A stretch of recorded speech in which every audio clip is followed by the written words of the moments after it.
नमस्कार, आप देख रहे हैं न्यूज़ 1 इंडिया। मैं हूं आपके साथ सृष्टि पांडे। कोरोना काल में हाहाकार का आलम लगातार बना हुआ है। मजदूरों की मजबूरी देखकर दिल रोदन कर रहा है। तस्वीरें जो लगातार देखने को मिल रही हैं वो विचलित कर देने वाली हैं और हमें हुक्मरानों से पूछने पर मजबूर करती हैं कि आखिर शर्म तुम्हें आती क्यों नहीं। और ऐसी तस्वीरें पूरे भारत से आ रही हैं। प्रधानमंत्री मोदी ने 20 लाख करोड़ रुपए के आर्थिक पैकेज से जख्मों पर मरहम लगने की उम्मीद तो है, पर मजदूर वर्ग बेहद निराश है। भूखमरी से मर न जाए इसीलिए बिना खाए बिना पिए अपने गांव के लिए निकल पड़े हैं, वो भी पैदल। और ये तब से जारी है जब से लॉकडाउन लागू है। पर ऐसे में योगी सरकार ने मजदूरों की मसीहा बनते हुए कहा है कि मजदूर पैदल ना चलें, हम उनके लिए हर मुमकिन मदद के लिए तैयार हैं। घबराएं नहीं, धैर्य रखें। हम बहुतों तक मदद के साथ पहुंच गए हैं और आप तक भी जरूर पहुंचेंगे। हर मजबूर को मदद पहुंचाएंगे और इसीलिए हम पूछ रहे हैं कि क्या मजबूर को सरकार का सहारा मिलेगा, क्या मजबूर को सरकार मजबूत कर पाएगी। इसी पर चर्चा करेंगे। उससे पहले देखिए हमारी खास रिपोर्ट।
जी हाँ, जाहिर तौर पर सरकार अपनी तरफ से पूरी कोशिश कर रही है। प्रधानमंत्री के द्वारा 21 लाख करोड़ के पैकेज का ऐलान किया गया, जो लगातार वित्त मंत्री द्वारा उसकी डिटेलिंग, उसका क्या क्लासिफिकेशन है, वो हमारे सामने पेश किया गया है। लेकिन हम सवाल लगातार ये पूछ रहे हैं कि जो मजदूर अभी तक सड़कों पर हैं, उनके लिए इस पैकेज में क्या है, उनको इंस्टेंट राहत कैसे मिलेगी, कब मिलेगी, कौन देगा, ये वो सवाल है जो जाहिर तौर पर उठने लाजमी है। तमाम खास मेहमान हमारे साथ में जुड़ेंगे। आपको बता दें, इस वक्त वरिष्ठ पत्रकार विपिन शर्मा जी हमारे साथ में मौजूद हैं। दिनेश सिंह जी बीजेपी से हमारे साथ में जुड़ चुके हैं। सीधा रुख करेंगे दिनेश जी का। दिनेश जी, केंद्र सरकार ने अपनी तरफ से ऐलान कर दिया। केंद्र सरकार और राज्य सरकार में जो समन्वय बिठाने की कोशिश होती है, वो जाहिर तौर पर अब राज्य सरकार के कंधों पर ही इसकी जिम्मेदारी होती है। अब केंद्र सरकार ने जो पैकेज अलॉट किए हैं उसको इंप्लीमेंट करवाना, सही व्यक्ति तक पहुंचाना, ये जिम्मेदारी राज्य की है। यूपी कितना तैयार है? मुझे लगता है कि निश्चित तौर पर सृष्टि जी आपने जो कहा कि केंद्र सरकार ने जिस राहत पैकेज की घोषणा की है जी। उस पैकेज की जो डिटेलिंग वित्त मंत्री द्वारा की जा रही विगत 3 दिनों से, और ये परिलक्षित भी हो रहा है कि वो अपना अपना हिस्सा उन राज्यों को मिलने जा रहा है। ये कैसे वहां पर 100% इंप्लीमेंट हो राज्यों में, ये निश्चित तौर पर ये उत्तरदायित्व राज्य सरकारों का है।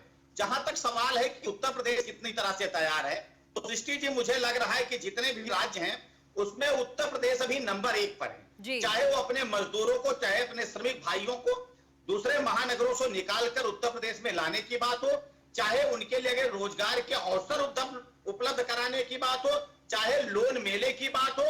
सरकार की घोषणा जो परसों हुई उसके पहले से ही उत्तर प्रदेश की सरकार, माननीय योगी आदित्यनाथ जी की सरकार ने अपनी तैयारी पूरी कर दी।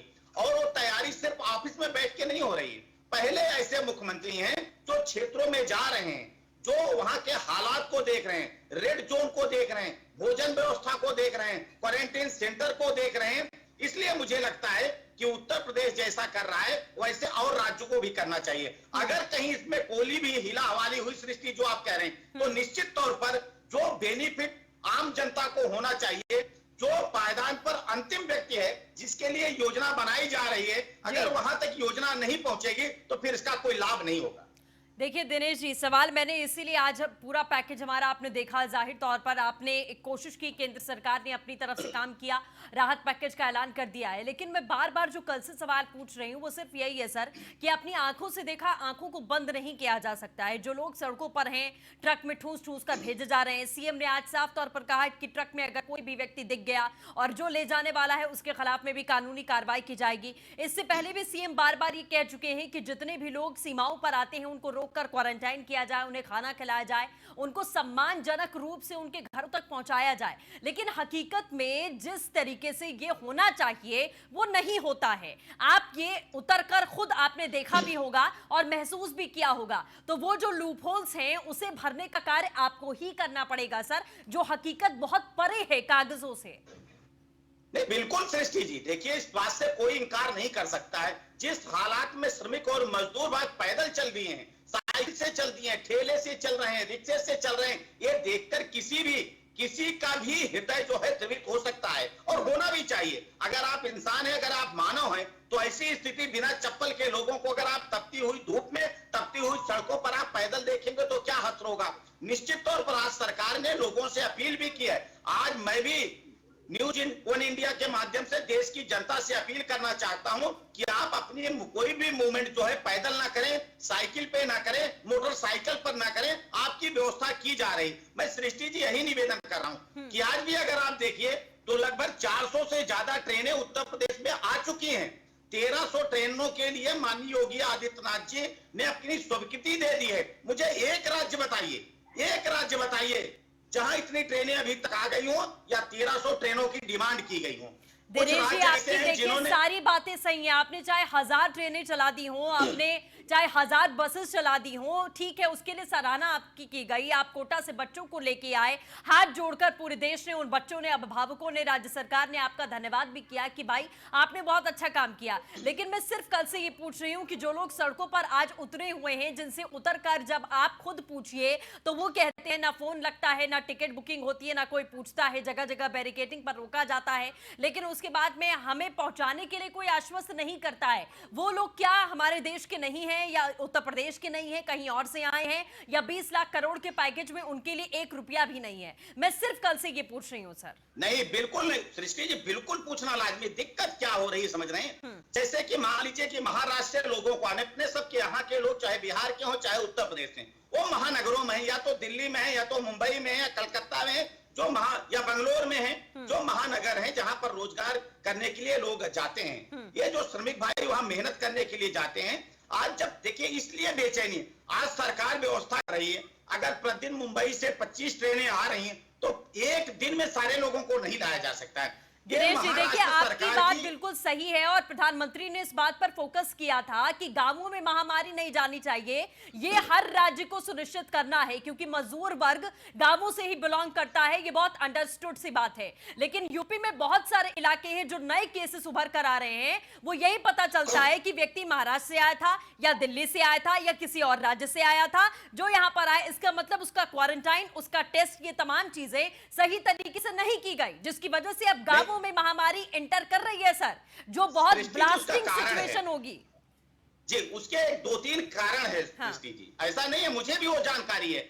ऐसा है कि वहां से भी जांच करके पैसेंजर चलते जी। हैं और यहाँ उतरने के बाद भी स्टेशन पर उनकी जांच होती जी। है। और जांच में जो पाए जाते हैं कि इनमें कोई लक्षण नहीं है, ये होम क्वारंटीन हो सकते हैं। लेकिन सृष्टि जी, आपको भी पता है कि गांव में अभी बहुत से घर ऐसे हैं जिनके पास शायद 1 कमरे या 2 कमरे होंगे, वो होम क्वारंटाइन नहीं हो सकते हैं। ऐसे लोगों के लिए सरकार ने गवर्नमेंट के क्वारंटाइन सेंटर बनाए हैं, जो गांव में प्राथमिक विद्यालय है, जो गांव में स्वास्थ्य केंद्र है, जो गांव में सामुदायिक भवन है, कम्युनिटी सेंटर है, वहां पर उनके रहने की व्यवस्था सरकार ने की है। और उसकी देखरेख के लिए संबंधित गांव के मुखिया या प्रधान जो भी होते हैं, वहां के सेक्रेटरी होते हैं, वहां के आंगनबाड़ी कार्यकर्ता होती है। ठीक है, चलिए वहां ठीक के है एएनएम दिनेश जी, होते मैं हैं, आऊंगी ये लोग आपके रखते पास में। और भी खास मेहमान जुड़े, मैं उनका रिएक्शन ले लेती हूँ। प्रेम कुमार जी भी हमारे साथ में जुड़ चुके हैं, उनके पास भी जाएंगे। लेकिन उससे पहले अजय जी हमारे साथ मौजूद हैं कांग्रेस की तरफ से। कांग्रेस पार्टी ने लगातार डिमांड की थी कि आपको राहत पैकेज का ऐलान करना चाहिए, जीडीपी का कितना प्रतिशत आप लगा रहे हैं देश के नाम पर वो आपको बताना चाहिए। तो ये तमाम विवरण है जो पिछले 3 दिन से हमारे सामने आ रहा है। अजय जी, आप कितने संतुष्ट हैं इस बात से?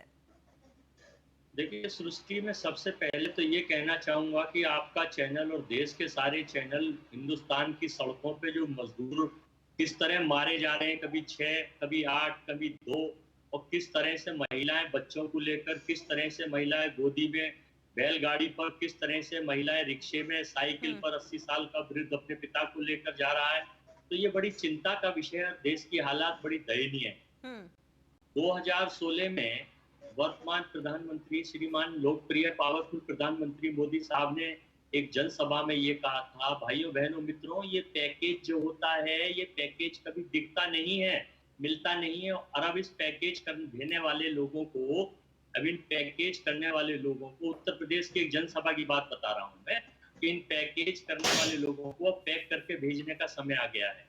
तो मैडम, ये 20 लाख करोड़ का जो पैकेज दिया गया है, इसमें से 15-16 लाख करोड़ के तो पहले ही खर्चे 2000 मार्च में बता चुके हैं वित्त मंत्रालय ने, एमईएस में, किसानों को, गरीबों को।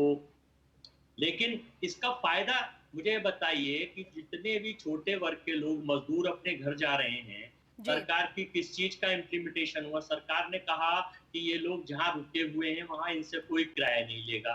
वो कहीं भी किसी स्टेट का मामला हो, सब इनसे किराया मांगने लगे।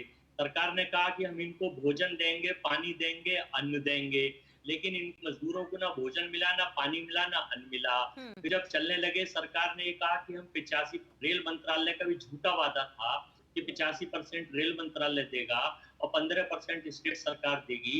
लेकिन शाम आते आते ही सारे मजदूरों ने टिकट और पैसे का ब्यौरा देना शुरू लगा हर चैनल पर, तो सरकार बैकफुट पर आ गई। जब सोनिया जी ने बात उठाई, जब कांग्रेस ने बात उठाई कि हम अपनी पार्टी से पैसा देंगे, और 40 लाख रुपए हरियाणा प्रदेश को हमारे पीसीसी प्रेसिडेंट हरियाणा के ने इसी मद के लिए दिया है। ये कोई पर्सनल नहीं कह रहा, लिखित की चीज है। लेकिन उसमें भी सरकार फेल हो गई। और जब उसमें भी फेल हो गई तो सरकार ने फिर एक वादा करा कि नहीं साहब, वो मजदूर ऑनलाइन बुकिंग करा लें और एसी से चले जाएं। अरे भाई, जिस मजदूर पर पानी पीने के लिए 10 रुपए नहीं है, जिस मजदूर पर रोटी खाने को 20 रुपए नहीं है, वो मजदूर ऑनलाइन बुकिंग कैसे कराएगा? अजय जी देखिए, ये महाराष्ट्र और मध्य प्रदेश के देश में नहीं आता है सर। महाराष्ट्र की क्या हालत है? सबसे ज्यादा मजदूर महाराष्ट्र से ही चलकर आ रहे हैं सर। महाराष्ट्र में किसकी सरकार है सर? मध्य प्रदेश में किसकी सरकार है? मैं सिर्फ इतना पूछना चाह रही हूँ सर, चाहे वो बीजेपी हो या कांग्रेस, कृपया करके इस मुद्दे पर राजनीति बंद करिए। जहां जहां पर जिसकी जिसकी सरकार है, कि राज्य सरकार के पास में बहुत पावर है सर। हर एक योजना को इंप्लीमेंट करने की, हर एक मजदूर को रखकर खाना देने की बहुत पावर और बहुत पैसा है सर। तो इसीलिए जहां जहां आपकी सरकार है, जहां जहां दिनेश जी की सरकार है, हाथ जोड़कर निवेदन करती हूं, वहां वहां अपनी जिम्मेदारी का निर्वहन करिए। एक दूसरे का गला काटते काटते मजदूरों की जान चली जाएगी सर। मैं आऊंगी। सुन तो लीजिए सृष्टि जी, मेरी फाइनल तो सुन लीजिए। हाँ सर, फाइनल बताइए जी।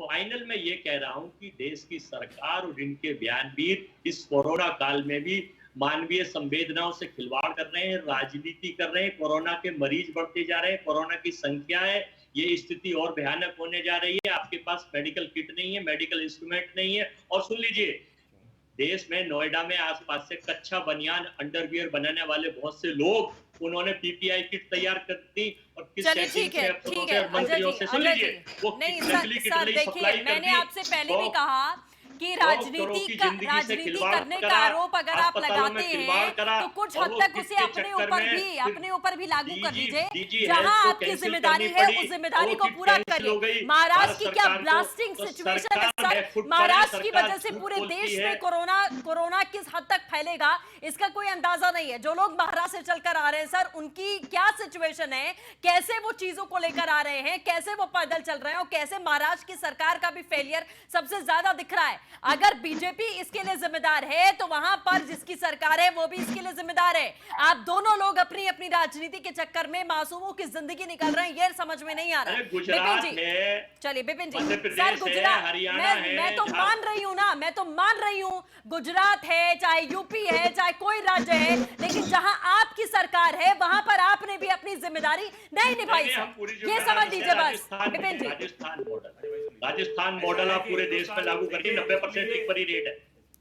ऐसा है कि यहाँ पर फेडरल स्ट्रक्चर है, केंद्र सरकार है, राज्य सरकारें हैं, आपस में तालमेल है।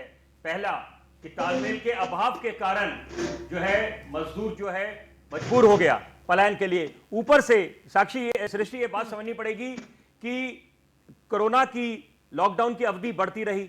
आज हम लॉकडाउन 3 की अवस्था में है और अभी भी असमंजस की स्थिति है। कुछ पता नहीं है कि लॉकडाउन अवधि अभी बढ़ेगी, 17 तारीख को क्या घोषणा होती है, 15 या 16 को।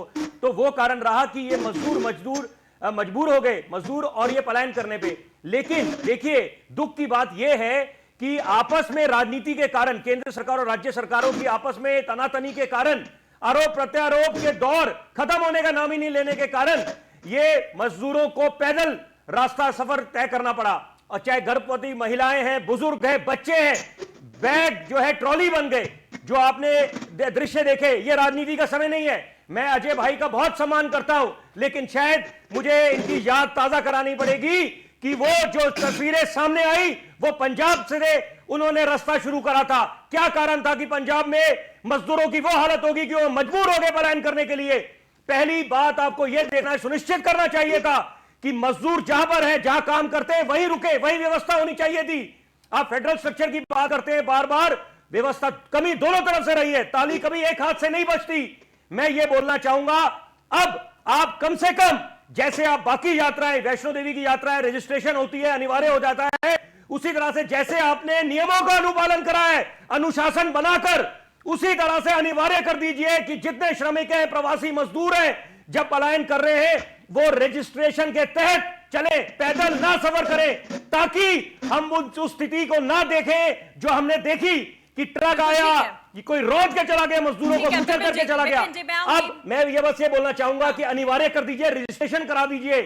यहाँ पर केंद्र सरकार और राज्य सरकारों को आपस में तालमेल करना पड़ेगा। दिनेश जी इसका जवाब लूंगी, लेकिन प्रेम कुमार जी काफी देर से हमारे साथ जुड़े हुए हैं। प्रेम कुमार जी, क्या लगता है आपको कि सरकार का मजबूत सहारा इन मजबूरों को मिल पाएगा? देखिए सृष्टि जी, पूरा देश इसी बात का इंतजार कर रहा है। अभी पैकेज की भी घोषणा हुई है और खासकर मैं उल्लेख करना चाहूंगा कि योगी आदित्यनाथ जी, उत्तर प्रदेश के मुख्यमंत्री, ने बहुत समय समय पर बहुत भावनात्मक अपील की है और लोगों को समझाने की कोशिश की है कि कम से कम सड़क पर जो लोग चल रहे हैं उनकी हर संभव मदद की जाए। ये मैं इसलिए कह रहा हूं कि योगी आदित्यनाथ जी ऐसे इकलौते मुख्यमंत्री हैं जिन्होंने बारंबार ऐसी अपील की। लेकिन इसका एक दूसरा पहलू ये दिखा है कि पुलिस क्या कर रही है कि मुख्यमंत्री जी की बात को सही ठहराने के लिए सड़क से खदेड़ दे रही है। ऐसी घटनाएं आ रही हैं कि वो मुख्य सड़क से चले नहीं, वो शहर के बीच से चले लेकिन हाईवेज पर न चले। इस तरह के केसेस आ रहे हैं। और सिर्फ उत्तर प्रदेश की नहीं, आप देखेंगे दिल्ली में भी उदाहरण, जो अम्बाला से चल करके लोग आए और उनको पार्क में दिल्ली में खदेड़ दिया गया। तो ये मजदूर करेंगे क्या? मैसेज जो ऊपर से जा रहा है नीचे की ओर, प्रशासन उसको उसी हिसाब से नहीं लेकर के किसी और तरीके से लेता है और उसका जो दुष्परिणाम है मजदूरों को भुगतना पड़ रहा है। ये बहुत बड़ा स्थिति है। एक महत्वपूर्ण बात ये भी है, देखिए पिछले दिनों उड़ीसा हाईकोर्ट ने एक फैसला दिया था कि जब तक टेस्टिंग ना हो जाए तब तक प्रदेश में घुसने नहीं दिया जाए। हाईकोर्ट का फैसला पूरे देश में माना जाता है, लेकिन आप समझिए इस फैसले की नींद में क्या थी कि पूरे देश में इसको नहीं माना गया। मैं भी मानता हूँ कि ये माना नहीं जा सकने वाला फैसला था, क्योंकि ये कोरोना टेस्ट कब होगा और कब एंट्री मिलेगी ये अपने आप में अजीबोगरीब बात थी। आज भी सुप्रीम कोर्ट जो है व्यवस्था जाहिर कर रहा है कि हम क्या करें, लोग पैदल चल रहे हैं। तो ये अदालत की व्यवस्था तो और हैरान करने वाली है। मजदूरों की ओर कोई देखने वाला नहीं, सरकार के निर्देश के बावजूद कुछ उनको मदद नहीं मिल पा रही है, अदालत उसकी रक्षा करने में असमर्थ है। अब बताइए ना, हम जैसे सब लोगों, तमाम लोगों की यही चिंता होगी, आखिर इन मजदूरों की को कौन सुनेगा, ये सबसे बड़ी चिंता है। बिल्कुल ठीक है, आपके बहुत वाजिब सवाल है, मैं दिनेश जी से इसका जवाब दूंगी। दिनेश जी देखिए, सबसे पहला जो लॉजिकल पॉइंट यहाँ पर प्रेम कुमार जी का है, जाहिर तौर पर इसमें कोई दो राय नहीं है कि मुख्यमंत्री समय समय पर लगातार सही समय पर सही कार्य करते हुए दिखाई दिए। लोगों से अपील की है, जो पैकेज बांटा गया उसके लिए लोन मेले का भी आगाज सबसे पहले मुख्यमंत्री योगी आदित्यनाथ ने किया। तो सक्रियता अगर आप पूरे देश में देखें तो इकलौते योगी आदित्यनाथ हैं किसी राज्य के मुख्यमंत्री जिनकी इतनी ज्यादा सक्रियता दिखाई दे रही है, लेकिन उनके जो मंसूबे हैं उस पर स्थानीय प्रशासन पानी फेर देता है। तो क्या ऊपर से ऑर्डर आते आते नीचे इतना हल्का हो जाता है कि स्थानीय प्रशासन उसको इंप्लीमेंट नहीं कर पा रहा है? ऐसा क्यों है सर, कहां पर मिसकम्युनिकेशन हो रहा है? सृष्टि, एक तो अजय जी की बात मैं सुन नहीं पाया, कुछ कम्युनिकेशन गैप था। अच्छा है कि मैं नहीं सुन पाया, कोई अच्छी बात उन्होंने की ही नहीं होगी। देखिए कि जब सरकारों के बीच कोऑर्डिनेशन हो जाता है ना, जैसे मान लीजिए महाराष्ट्र से लोगों को आना है, वो भी भारत का हिस्सा है, भारत का पार्ट है, हो सकता है सरकार किसी दूसरे की हो, या बंगाल से मजदूरों को आना है तो कोऑर्डिनेशन होना चाहिए। आज रेल मंत्री जी ने सुबह कहा कि हम 300 श्रमिक ट्रेनें प्रतिदिन चलाने के लिए सक्षम हैं, लेकिन राज्य सरकारें हमको अनुमति नहीं दे रही हैं। तो बताइए क्या हालत है। ये मजबूर इसलिए है, हम लोग बैठ के स्टूडियो में तो अच्छी अच्छी बात कर लेंगे, लेकिन यही मजदूरों से जब ये ऑनलाइन आवेदन करते हैं आने के लिए, फिर वहां की सरकार कहती नहीं थानों में आकर आप फॉर्म जमा करिए, ये जाकर थानों में लाइन में लग के फॉर्म जमा करते हैं। फिर किसी पार्टी का कोई कार्यकर्ता आता है, जी, मैंने आपसे जो सवाल पूछा था आपने शायद वो नहीं सुना। दिनेश जी आप प्लीज एक बार सुन लीजिए, आप एक बार सुन लीजिए। आप ट्रेनों को अभी छोड़ दीजिए सर, आवेदन महाराष्ट्र और मध्य प्रदेश और पंजाब ये सब अभी थोड़ा छोड़कर मैं यूपी की बात कर रही हूँ अभी, कि मुख्यमंत्री जो आदेश देते हैं क्या वो मिसकम्युनिकेट हो जाता है नीचे आते आते? यूपी में तो आपका अधिकार है ना, पंजाब में नहीं है, महाराष्ट्र में नहीं है, एमपी में नहीं है, राजस्थान में नहीं है, यूपी में तो आपका अधिकार है सर। वहां की सीमाओं पर लोग कैसे चले आते हैं, कैसे उनको ठूस ठूस कर भर दिया जाता है, कैसे उनसे कहा जाता है कि आप शहर के अंदर की गलियों से चलिए, आप हाईवे पर मत चलिए। क्या प्रशासन की यही जिम्मेदारी बताई है मुख्यमंत्री ने? मैंने तो जितना सुना है ये नहीं बताया मुख्यमंत्री ने सीधे यही कहा है कि सबको इंतजाम करो, बस से सम्मान के साथ में घर पहुंचाओ, लेकिन यहाँ स्थानीय प्रशासन करता उसका उल्टा है सर। तो मिसकम्युनिकेशन कहां पर है, मेरा पॉइंट ये है सर। नहीं, देखिए मिसकम्युनिकेशन नहीं है।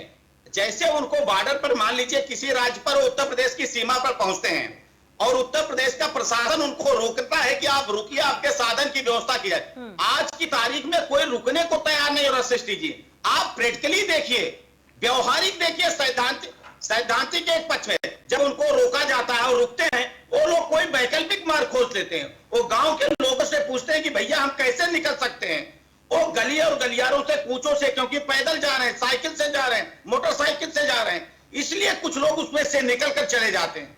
आज भी मुख्यमंत्री जी ने कहा है, लोगों से अपील की है कि आप बाइक से, आप साइकिल से, आप पैदल मत चलिए, आपकी व्यवस्था की जा रही है, लेकिन ये हमारे श्रमिक भाई कोई इंतजार नहीं कर पा रहे हैं। हमारे श्रमिक भाई इसलिए नहीं रुक पा रहे हैं सर क्योंकि उन्हें कहा जाता है आपका इंतजाम किया जाएगा, रात बीत जाती है, सुबह हो जाती है, एक दिन बीत जाता है, 2 दिन बीत जाता है। बहुत सारे केसेस ऐसे आए हैं जो पिछले 5 दिन से वहीं बैठे हुए हैं जहां उनको रोका गया था, लेकिन कोई इंतजाम नहीं हुआ अभी तक। प्रैक्टिकली आप भी देखिए सर, प्रैक्टिकली आप जो कह रहे हैं वो हो नहीं रहा है, इसीलिए मजबूरन ये सवाल आपसे बार बार पूछना पड़ता है। मैं कल से ये सवाल पूछ रही हूँ क्योंकि अपनी आंखों देखा आप कभी बुला नहीं सकते। जी हाँ, तो मजबूरों को कितना मजबूत कर पाएगी सरकार अपने पैकेज के जरिए? पैकेज जो कागजों में है अभी वो इंप्लीमेंट कैसे हो पाएगा, ये वो तमाम सवाल हैं जिसके जवाब हम लगातार खोज रहे हैं। तमाम खास मेहमान भी हमारे साथ में जुड़े हुए हैं। अजय जी, आपका रुख करना चाहूंगी। देखिए, तमाम आरोप प्रत्यारोप का दौर विपक्ष की तरफ से शुरू हो रहा है, लेकिन मैं आपसे पूछना चाहती हूँ कि आप प्लीज दिल पर हाथ रख के ये बताइएगा कि क्या विपक्ष ने अपनी भूमिका को उस हद तक निभाया है जिस हद तक निभाना चाहिए था? जहां आपकी जिम्मेदारी रही है, क्या उस जिम्मेदारी को आप पूरी तरीके से निभा पाए हैं? आपने कहा सरकार 1 कदम आगे बढ़ाएगी, हम 4 कदम आगे बढ़ाएंगे। क्या वो 4 कदम आप आगे बढ़ाने में सफल हो पाए हैं सर? तो देखिए, विपक्ष अपनी विपक्ष है, कुछ सरकारी संस्था है, कुछ प्राइवेट एनजीओ है, और आप जैसे मजबूत चैनल के लोग हैं, अपनी जिम्मेदारी को बाखूबी निभा रहे हैं। लेकिन सरकार है कि वो अपना एजेंडा चलाती है और किसी को ना तो क्रेडिट लेने की कोई आदत है। इस कोरोना काल में हर आदमी अपने तरीके से मदद में लगा हुआ है। कांग्रेस पार्टी ने जब मजदूरों के हालात देखे तो कहा कि हम अपने किराए से इनको भेजेंगे, तो इनके बयान भी उसी दिन आ जाते हैं। 8 बजे से लेकर स्वामी सुब्रमण्यम आ जाते हैं, 9 बजे संबित पात्रा जी आ जाते हैं, 10 बजे पीयूष गोयल जी। चलिए अजय जी, आपकी आवाज नहीं आ पा रही, मैं फिर से जुड़ने की कोशिश करूंगी, संपर्क साधने की कोशिश करूंगी। विपिन जी, देखिए मैं आऊंगी दिनेश जी आपके पास में। जैसे लगातार अब राज्य सरकारों के कंधों पर जिम्मेदारी ज्यादा बढ़ चुकी है, क्योंकि केंद्र ने अपना जो दायित्व था वो निभा दिया है। इससे पहले भी राज्य सरकारों के ऊपर ही जिम्मेदारी थी, लेकिन अब और 2 गुना जिम्मेदारी है, क्योंकि लॉकडाउन 4 का जो प्रारूप अभी से हमें आभास हो रहा है, ऑफिशियली गाइडलाइंस नहीं आई है, लेकिन लग रहा है कि सारी चीजें अमूमन ऑलमोस्ट, और चाहे अल्टरनेट बेसिस पर हो, चाहे कोई और प्रावधान हो, चीजें खुलती हुई धीरे धीरे दिखाई दे रही है। मतलब कोरोना के साथ साथ हमें वापसी करनी है अपने उसी जीवन में जैसे हम चल रहे थे। ऐसे में मदद भी पहुंचाना, कोरोना से भी सुरक्षित रखना, ये तमाम चीजें हैं जो अब सरकार के ऊपर बहुत ज्यादा जिम्मेदारी बढ़ने वाली है। अभी के हालातों को देखते हुए क्या आपको लगता है कि अगर जिला प्रशासन अपने आप को मजबूत नहीं करेगा तो स्थिति आगे बदतर होगी? देखिए, ऐसा है, जब प्रधानमंत्री ने अभी हाल फिलहाल अपनी 5वीं वार्ता करी, वीडियो कॉन्फ्रेंसिंग करी राज्यों के मुख्यमंत्रियों के साथ, तो वो पहली 4 वार्ताओं से अलग थी, क्योंकि इस बारी 5वीं वार्ता में सारे मुख्यमंत्रियों को मौका मिला अपने सुझाव आगे रखने का। हाँ। और कि क्या कमी पेशी है, कैसे स्थिति को और सुधार सकते हैं, क्या क्या मजदूरों के लिए, श्रमिकों के लिए और गरीबी के निचले वर्ग के जो लोग हैं उनके लिए क्या क्या अच्छा कर सकते हैं। तो यहां पर देखने की बात यह है कि आपने जैसे लॉकडाउन 4 की बात करी, और अब जब उसकी घोषणा होगी तो देखिए रियायतें मिलेंगी। और यहां पर अच्छी बात यह है कि राज्यों को छूट दी जाएगी, आजादी दी जाएगी, ताकि वो अपने तरीके से देखें कि स्थिति के हिसाब से कि वहां पर कितने रेड जोन है, हॉटस्पॉट्स कितने हैं, कंटेनमेंट क्या है, ऑरेंज जोन कौन से हैं और ग्रीन जोन कितने हैं, और क्या संक्रमण जहां पर नहीं है, नया केस नहीं आया, तो वहां पर आप उम्मीद कर सकते हैं रियायतें दी जाएंगी। लेकिन यहां पर एक बात समझने की जो आवश्यकता है कि हमें अपना जो एक अप्रोच है उसको हमें सकारात्मक रखना पड़ेगा। उसका कारण यह है कि देखिए आप, कि अगर आप, जैसे अजय भाई ने एक बात बोली, उन्होंने बोला कि यहां पर पीपी नहीं, यहां पर अगर हम सिक्के का दूसरा पहलू देखें कि यहां पर प्रतिदिन 2 लाख पीपी किट बन रहे हैं, 2 लाख N95 मास्क बन रहे हैं। तो अब आप दूसरी बात, प्रधानमंत्री अब तवज्जो दे रहे हैं कि भाई आप मेक इन इंडिया की बात करें, स्वदेशी को आप अपनाएं, और यही बात है। देखिए, अगर हमने एक धारणा, परसेप्शन हमने, क्योंकि सब लोग पूरा देश इस समय मानसिक तनाव में है, दबाव में है, और राहुल गांधी जी ने भी इस बात का जिक्र करा, उन्होंने बोला साइकोलॉजिकल है, लोगों को उभारना पड़ेगा इस स्थिति से। तो यहां पर तो राजनीति नहीं होनी चाहिए। देखिए, सब लोग एक बात मानते हैं कि कोरोना किसी को बता के तो आया नहीं है। अब जब सर पे पड़ गया है, हमारे सर पे पड़ गया है, तो जब तक हम इसका मिलकर मुकाबला नहीं करेंगे, हम समाधान नहीं निकाल पाएंगे। अभी जैसे कि अब देखिए ना, अब आप एक किसानों के लिए इसको एक क्रांतिकारी मैं घोषणा बोलूंगा, क्योंकि अभी तक क्या होता था कि मंडी पे उनको सामान बेचना पड़ता था, या गिने चुने लोगों को ही किसान अपना जो है सामान आगे बेच पाते थे। लेकिन अब आज सरकार की जो घोषणा आई है, वित्त मंत्री ने जो करी है, तो उससे एक नई सुबह का आगाज होगा। कारण यह है कि एक तो जो मिनिमम सपोर्ट प्राइस की हम बात करते थे, उससे ज्यादा उनको जो सही मायने में आर्थिक सशक्तिकरण एक किसान की होगी, क्योंकि किसान आपके देश की इकोनॉमी, अर्थव्यवस्था की रीढ़ की हड्डी है। और यही बात है कि श्रमिकों का और किसान का अगर उद्धार नहीं होगा, उनकी चिंता दूर नहीं करी जाएगी, तो आप राष्ट्र निर्माण का अपना सपना पूरा नहीं कर सकते। और वही बात है, यहां पर पहली बात तो यह है कि मजदूरों को रोकना, श्रमिकों को रोकना चाहिए था, प्रवासी मजदूर जितने थे। लेकिन अब क्योंकि कोरोना का प्रकोप कम होने का नाम नहीं ले रहा, इस कारण मजदूर जो है मजबूर हो गए अपने अपने घर वापसी करने के लिए। तो अब जब वो जा रहे हैं, कम से कम अब भी देखिए, अभी भी देर नहीं हुई है, अभी भी अगर राज्य सरकार और केंद्र सरकार, जैसे आपने बोला, मैं बिल्कुल इत्तेफाक रखूंगा कि राज्य सरकारों का दायित्व बढ़ जाता है अब, क्योंकि अब उनको समझना पड़ेगा कि अगर उनके मजदूर जो है उनकी तरफ घर वापसी कर रहे हैं तो वहां पर उनको व्यवस्था करनी पड़ेगी। और केंद्र सरकार की तरफ से कम एक बात का प्रावधान हुआ है कि मनरेगा के तहत और ग्राम पंचायतों को बोला गया है कि आप इनको रोजगार दें। ठीक है विपिन जी, इसी पर मैं प्रेम कुमार जी आपका रिएक्शन लेना चाहूंगी कि जैसा सरकार ने आदेश दिया है, सभी राज्यों को आदेश दिया है कि जितने मजदूर जा रहे हैं आप उनकी नौकरी सुनिश्चित करिए। मतलब आपको वाकई में प्रैक्टिकली मैं पूछना चाहती हूँ, ये पॉसिबल लगता है कि जितने मजदूर उठकर जा रहे हैं अपने अपने घरों को, अपने अपने गांवों को, उन सभी को नौकरी देने का सुनिश्चित कर पाना ये पॉसिबल होगा, ये मुमकिन होगा? देखिए, मुझे लगता है सृष्टि जी कि ये बोल कथनी और करनी में बहुत फर्क होता है। जो घोषणाएं हुई हैं, मैं एक उदाहरण रखना चाहता हूं कि देखिए 8 करोड़ प्रवासी मजदूरों के लिए 3,500 करोड़ के पैकेज का ऐलान हुआ कि वो प्रवासी मजदूर जो हैं उनको फायदा मिलेगा, अनाज मिलेगा, सारी चीजें।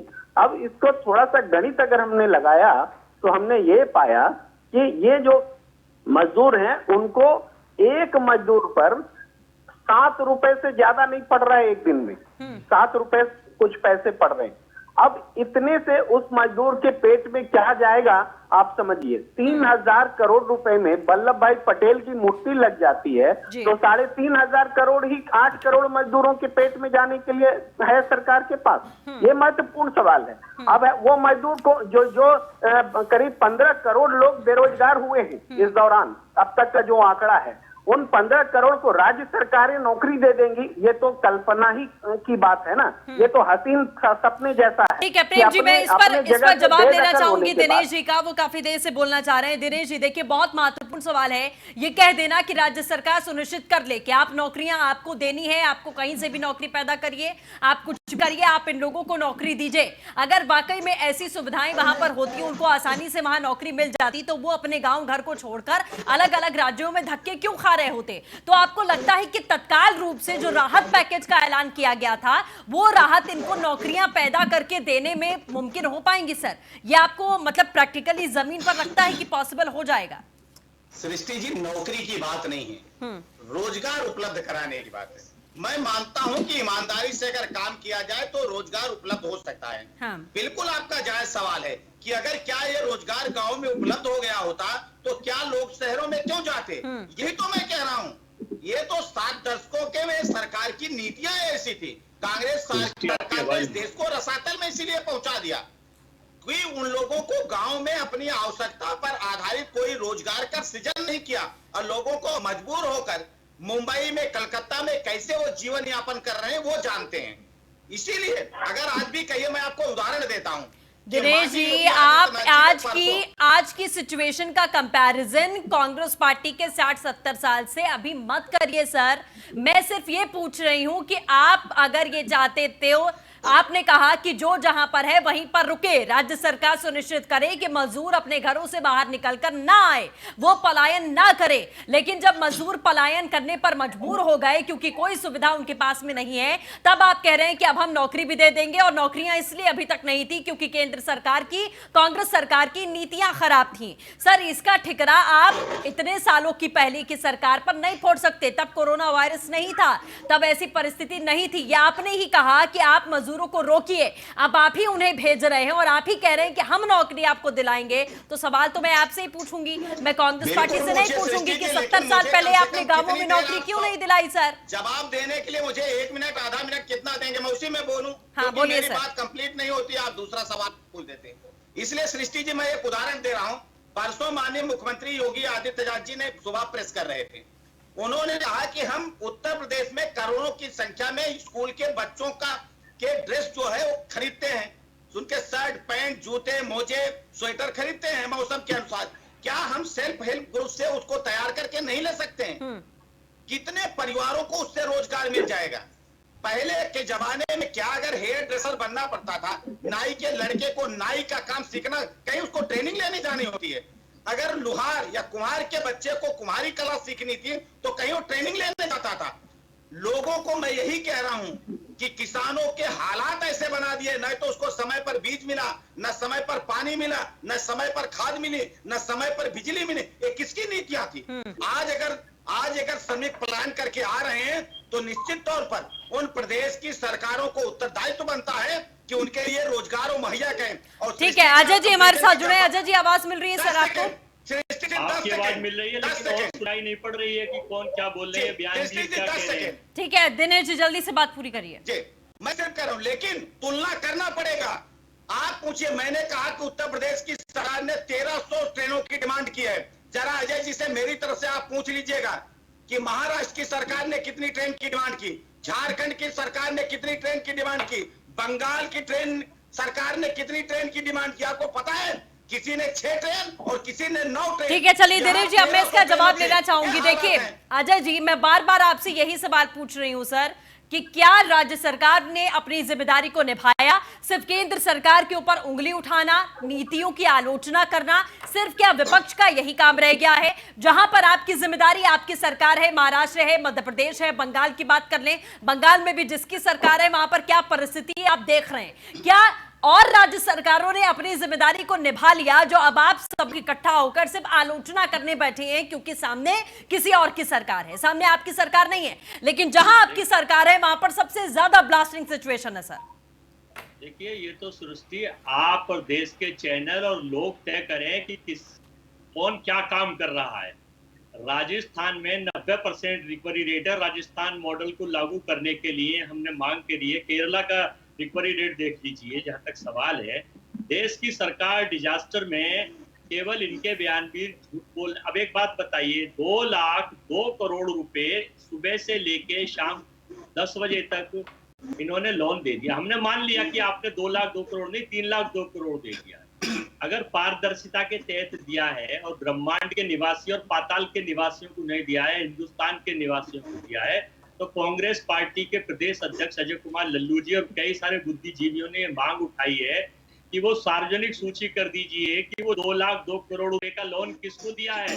अजय जी क्या सरकार के पास एक ही काम है कि वो आपको स्पष्टीकरण देते रहे, आपके सामने लाकर आपको प्रूफ दिखाते रहे कि भाई साहब ये पर्ची हमने काटी है, ये इनके नाम पर पैसा गया है, ये इनके नाम पर पैसा गया है। अपना काम छोड़कर, अपना संचालन छोड़कर वो आपके सामने पर्ची लेकर बैठ जाएं कि देखिए ट्रांजैक्शन का बिल है भाई साहब, आप देख लीजिए, आप कंसीडर कर लीजिए, आप इस पर साइन कर दीजिए, तभी देश मानेगा कि हमें पैसा मिला है। मतलब आप कैसी बातें करते हैं अजय जी? कहीं पर कुछ भी हो जाए तो कांग्रेस पार्टी को पहले सबूत चाहिए कि ये लिस्ट आपको दे दी जाए, आपको सबूत दे दिया जाए, मुख्यमंत्री आपके घर पहुंच जाए, दरवाजा खटखटाए, कहें अजय जी आप ये लिस्ट ले लीजिए, आप पहले साइन कर दीजिए इस पे, तब हम लोगों को पैसा देंगे। बनाने वालों पर रोक लगाई जाए, पीपीआई की मेडिकल किट बनाने के लिए रोक लगाई जाए। योगी आदित्यनाथ जी तो ये काम किए हैं, मुझे राजस्थान की सरकार बना दीजिए, महाराष्ट्र की सरकार। मैं आपको पूछ तो रहा हूं अजय जी, महाराष्ट्र में आपकी सरकार है, कितनी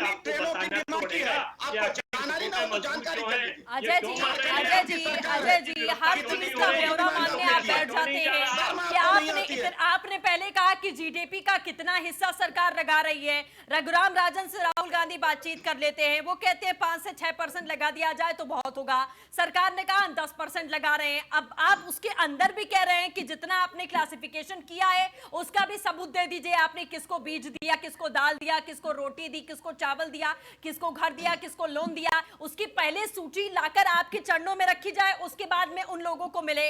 आप बेसिकली ये चाहते हैं विपिन जी, 130 करोड़ लोग पूछ रहे हैं, आप यही चाहते हैं? मैं दो बातें बोलना चाहूंगा। दो चीजें सर्वप्रथम सुन लीजिए, दो चीजें सर्वप्रथम सुनिश्चित करनी पड़ेगी। एक कि जब मजदूर अब मजबूर हो गए पलायन करने के लिए और कोई चारा नहीं बचा है तो कम से कम अपने घर जो वापसी कर रहे हैं वो यात्रा सुरक्षित हो, महफूज पहुंचे अपने अपने घर। दूसरी बात, खाने पीने की व्यवस्था होनी चाहिए। सर्वप्रथम ये दो बातें। और दूसरी बात देखिए, सबसे जरूरी है कि ये कोरोना काल में हम जब जी रहे हैं और राजनीति, ये कोई आईपीएल का मैच तो है नहीं कि देश के अलग अलग टीमें लगी हुई हैं। यहां पर राज्य सरकार और केंद्र सरकार आपस में आरोप प्रत्यारोप इस तरह से कर रहे हैं कि जैसे कोई हिंदुस्तान और बाकी बाहर के देश दुश्मन देश की बात कर रहे हैं। यहां पर हमें ये भूलना पड़ा, हमें क्यों याद दिलाना पड़ रहा है कि हम लोग सारे राज्य इस देश के अभिन्न हिस्सा हैं। यहां पर यह नहीं देखना कि कौन से कांग्रेस शासित राज्य हैं या कौन से भाजपा शासित राज्य हैं, यहां पर सब मकसद एक होना चाहिए कि हमने कोरोना काल से देश को उभारना है। यहां पर कम से कम इस दौर में, इस महामारी के दौर में राजनीति छोड़कर यह सुनिश्चित करना है कि पहले, सबसे पहले जो मजदूर हैं, जो रहनुमा बनते हैं मजदूर के, कि पहले आप उनकी यात्रा सुरक्षित कराएं, उनको सुरक्षित अपने घर पहुंचाएं, रास्ते में उनको पैदल ना चलना पड़े। दूसरी बात कि उनके खाने पीने की व्यवस्था होनी चाहिए। सरकारों से ज्यादा देखिए, ये कितने काबिले तारीफ बात है कि गैर सरकारी संस्थानों ने ज्यादा काम करा है। वो बढ़ चढ़कर आगे आई हैं, जितनी भी है देश के जिस कोने में भी है, उन्होंने बढ़ चढ़कर मानवता का सही मामले में संदेश दिया है। और यही अब सुनिश्चित करना पड़ेगा कि अगर देखिए, दोनों चीजें अपनी जगह बिल्कुल जायज है कि आपने एहतियात भी बरतने, सोशल डिस्टेंसिंग के नियमों का पालन भी करते रहना है और देश को भी आगे बढ़ाना है, क्योंकि काम करे बिना आप देश को आगे नहीं बढ़ा सकते। जब हम मान रहे हैं इस बात को कि कोरोना के साथ अब जीने की आदत डालनी पड़ेगी, क्योंकि जब तक कोई इंजेक्शन आया नहीं है, लेकिन कम से कम ये तो समझिए आप कि अगर आर्थिक इंजेक्शन, दूसरा कोरोना का इंजेक्शन तो अभी आया नहीं है, इजाद नहीं हुआ है, तो कम से कम अगर आर्थिक इंजेक्शन सरकार एक पहल कर रही है, आप बिल्कुल खूबसूरती है लोकतंत्र की कि आप उनकी अगर कोई खामी है तो उसको उजागर करिए, उनका विरोध करिए, लेकिन कुछ मामले जो है ये संवेदना समझनी पड़ेगी श्रमिकों की, मजदूरों की, ठेली पटरी वालों की, रिक्शे वालों की, कि क्या वो उनका दर्द क्या है इस समय और किस दौर से गुजर रहे हैं। ठीक है प्रेम कुमार जी, बहुत ईमानदारी से इस बात का जवाब दीजिएगा सर कि क्या आपको वाकई में ये लग रहा है कि आपस में द्वेष भरी जो एक राजनीति हम इस वक्त देश में देख रहे हैं, राज्य सरकार चाहे किसकी भी हो, बीजेपी की हो, कांग्रेस की हो, ममता बनर्जी की हो, किसी की भी हो, अपनी अपनी जिम्मेदारी इंसानियत के आगे जो आपका कर्तव्य है, जो अभी आपको असल में अपना कर्तव्य दिखाना है, वो भूल कर सिर्फ एक दूसरे को गाली देने में, एक दूसरे का गला काटने में, इसी चीज में आप लगे हुए हैं। अगर एक एक राज्य सरकार अपनी अपनी जिम्मेदारी का निर्वहन कर ले तो ये दिन इन मजदूरों को कम से कम नहीं देखना पड़ेगा। देखिए सृष्टि जी, ईमानदारी की बात तो ये है कि जब लॉकडाउन का ऐलान हुआ तो देश की तमाम राजनीतिक पार्टियां, सरकार भी, किसी को इस बात का अंदाजा नहीं था कि मजदूर इस तरीके से सड़क पर उतर आएंगे। लेकिन अफसोस की बात है कि उस समय से और अब तक में बहुत लंबा समय बीता है, इसके बावजूद इसका कोई रास्ता नहीं निकाल पाया है। तो इसमें राज्य सरकार और केंद्र सरकार के बीच कोऑर्डिनेशन की बात, सैद्धांतिक सहमति की बात, राजनीतिक सहमति की बात, तमाम तरह की बातें आती हैं। मगर ये मुद्दा मूल रूप से इसलिए पैदा हुआ कि अचानक से जो लॉकडाउन तैयार किया गया, उसके बारे में हमने नहीं सोचा था कि मजदूर इस तरीके से ये क्यों सड़क पर है। सड़क पर इसलिए है कि इनके पास अब पैसा नहीं रह गया है, इनके पास अब खाना नहीं रह गया, ये मजबूरी में सड़क पर है। तो इस मजबूरी को खत्म करने की जो टाइम पर पहल होनी चाहिए, उसमें हम अब भी फेल हो रहे हैं। ये है बेसिक बात। अब ये फेल होने को हम कितनी जल्दी ठीक करें, किस तरीके से ठीक करें, वही इसका रास्ता है और इसके अलावा कोई रास्ता नहीं है। जहां तक प्रवासी मजदूरों की बात है, सिर्फ उत्तर प्रदेश के 45 लाख लोग तो महाराष्ट्र में रहते हैं। मैं देख रहा था 380 ट्रेनें आई हैं, आप 1000 का एवरेज लगाइए तो करीब 4 लाख लोग आए हैं अभी तक, लेकिन 45 लाख तो सिर्फ महाराष्ट्र में है। तो कहने का मतलब ये संभव नहीं है कि सब लोगों को ले आया जाए। ये होना चाहिए कि बहुत मजबूर, जो एकदम जिनके पास जीने लायक स्थिति नहीं और सड़क पर पैदल ही चल चुके हैं, उनके लिए तो व्यवस्था हो, लेकिन बाकी लोगों को रोका जाए, वही रोका जाए। यहीं पर तो राज्य सरकार की जिम्मेदारी आती है। महाराष्ट्र में बहुत बुरी बात है सर, महाराष्ट्र की सरकार ना समझा पाई, ना खाना दे पाई, ना रोक पाई, ना कुछ कर पाई, ना ट्रेनों का इंतजाम कर पा रही है। इसीलिए सवाल ये बात महाराष्ट्र सरकार के साथ भी सही है, दूसरी सरकारों के साथ भी सही है। बिल्कुल, राज्य में जहां पर जिसकी सरकार है, ये उस सरकार का फेलियर है कि मजदूर आज सड़क पर इस कदर निकले। दिनेश जी जल्दी से। नहीं, बिल्कुल सृष्टि जी, मैं ये कह रहा हूँ कि अगर महाराष्ट्र की सरकार ये काम कर पाई होती, अगर वहाँ के श्रमिकों के खाने और पीने और रहने की व्यवस्था कर पाई होती, आज वो लोगों को पहुंचाकर स्टेशन तक तो ला ही नहीं पा रही है। नंबर एक चीज। दूसरी चीज, आपको आत्मनिर्भरता की बात की। आज प्रधानमंत्री जी कह रहे हैं कि एक अवसर, इस चुनौती में हमको एक अवसर मिला है कि आत्मनिर्भर कैसे बने। इसके पहले भी लोगों को अवसर मिला, लेकिन उन लोगों ने देश को आत्मनिर्भर नहीं बनाया। लोगों ने अपने को आत्मनिर्भर बनाया, अपने परिवार को आत्मनिर्भर बनाया। यही काम करती रही कांग्रेस पार्टी। आज देखिएगा इस आत्मनिर्भरता के अवसर में भी जो राज्य अच्छा काम करेंगे तो तुलना करनी पड़ेगी सृष्टि जी। जो लोग बार बार ये कहते हैं कि तुलना मत करिए, मैं कहता हूं कि तुलना करनी चाहिए, स्वस्थ स्पर्धा बनी रहनी चाहिए, एक राज्यों से दूसरे राज्यों के बीच में स्वस्थ प्रतिस्पर्धा होनी चाहिए। कौन कितना अच्छा काम करता है तभी तो आप तुलना करेंगे।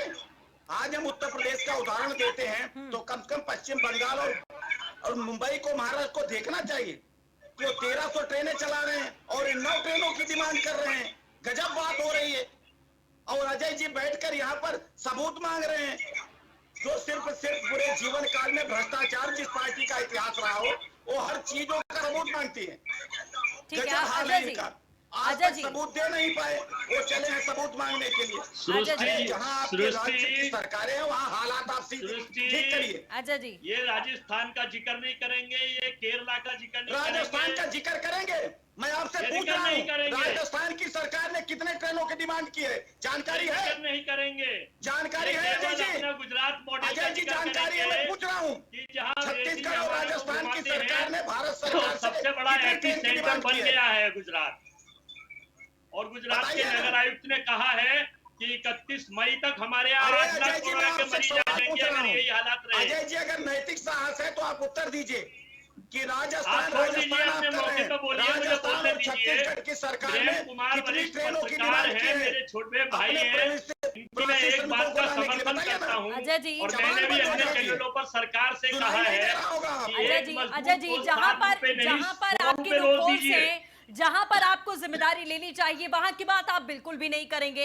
यही बात मैं बार बार बोल रही हूँ सर, इलेक्शन नहीं है, वोट बैंक को नहीं साधना है, लोगों की जान बचानी है। समझिए किराया देकर आप जान नहीं बचा पाएंगे। आप जब तक सरकार का साथ नहीं देंगे तब तक चीजें नहीं इम्प्लीमेंट हो पाएंगी। आपको सरकार का साथ देना पड़ेगा।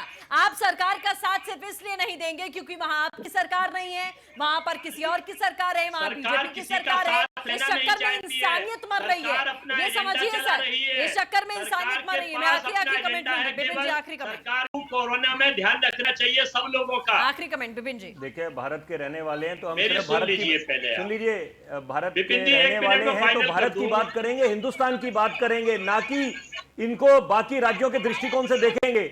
सारे राज्य अभिन्न हिस्सा हिंदुस्तान के, अच्छी बातें सोचेंगे, सकारात्मक सोच रखेंगे। एक नेशन एक राशन कार्ड बहुत अच्छी पहल है, डायरेक्ट कैश बेनिफिट्स जो हो रहे हैं, डायरेक्ट ट्रांसफर हो रहे हैं, वो अच्छी पहल है। अब सिर्फ ये सुनिश्चित करना है कि मजदूर जो है सुरक्षित अपने घर पहुंचे और वहां पर उनके रास्ते में उनके खाने पीने की व्यवस्था हो और वहां रोजगार मिले, तभी गाड़ी पटरी पे आएगी।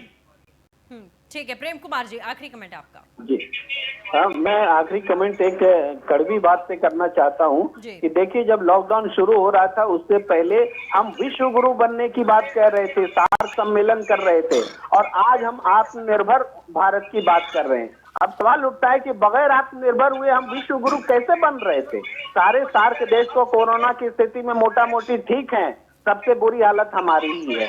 इसी कड़वी बात के साथ मैं अपनी बात खत्म करता हूँ। ठीक है दिनेश जी, सबसे खराब हालात हमारे हैं, प्रेम कुमार जी का वक्तव्य है, आप प्लीज इस पर थोड़ी रोशनी डालिए। जी असल में क्या है कि जो स्वास्थ्य सेवाओं में नंबर और 1-2 के देश हैं वो घुटने में स्वास्थ्य सेवा के नंबर 1 नंबर को अपनी स्थिति स्पष्ट करिए। जितने हमारे यहाँ पीपीआई किट नहीं है, आपके पास मेडिकल किट नहीं है, मेडिकल इंस्ट्रूमेंट नहीं है, बाखूबी और बढ़िया ढंग से हिंदुस्तान की कोरोना से पहले लड़ रही है। पीपीआई किट नहीं बनती थी, अरे हिंदुस्तान में हर चीज बनती थी। प्रेम जी को नहीं दिखाई देता है तो इसका कोई इलाज नहीं है, कोई इलाज नहीं है। आप राजनीति ना करें, जनता से ना खेलें, लोगों को बचाएं, कोरोना कैसे खत्म हो, ये आपकी जिम्मेदारी है। दिनेश जी आप केंद्र सरकारों को बातें कर देंगे, आपकी बातें मुझे बहुत अच्छी लग रही है सर, बहुत अच्छी बातें आप कर रहे हैं सर, लेकिन मैं फिर से वही कह रही हूं आपको कि आप नौकरी बाद में दे दीजिएगा, पैसा बाद में दे दीजिएगा, लोन भी बाद में दे दीजिएगा, अभी कृपया करके इनकी टेस्टिंग करके इनको इनके घर पहुंचा दीजिए। सिर्फ इतनी गुजारिश है सर सरकार से। फिर से अंत में अपील करता हूं न्यूज ऑन इंडिया के माध्यम से, जो भी हमारे श्रमिक भाई पैदल या साइकिल मोटरसाइकिल से आ रहे हैं, कृपया करके चलिए ठीक है, आप सभी खास मेहमानों को हमारे साथ जुड़ने के लिए बहुत बहुत शुक्रिया। तो जाहिर तौर पर देखिए जिस तरीके से सरकार बार बार अपील भी कर रही है, हम भी लगातार आपसे यही अपील कर रहे हैं, लेकिन जो लोग सड़कों पर हैं वो मजबूर हैं बहुत बुरी तरीके से, उनको भी कोई शौक नहीं है पैदल इस तरीके से चलने का, इतने लंबा सफर तय करने का। लेकिन अब ये सरकार की जिम्मेदारी है, हर राज्य सरकार की जिम्मेदारी है, हर एक व्यक्ति की जिम्मेदारी है कि जो भी राहत पैकेज दिया गया है उसे जमीन पर कैसे उतारा जाए। बड़ी ईमानदारी के साथ में अगर ये कार्य किया जाएगा तो जाहिर तौर पर हमें कहीं ना कहीं उभरने में मदद मिलेगी। लेकिन जैसे हालात हाल फिलहाल में देखने को मिल रहे हैं, उम्मीद बहुत कम दिखाई दे रही है। फिलहाल के लिए बस इतना ही। नमस्कार।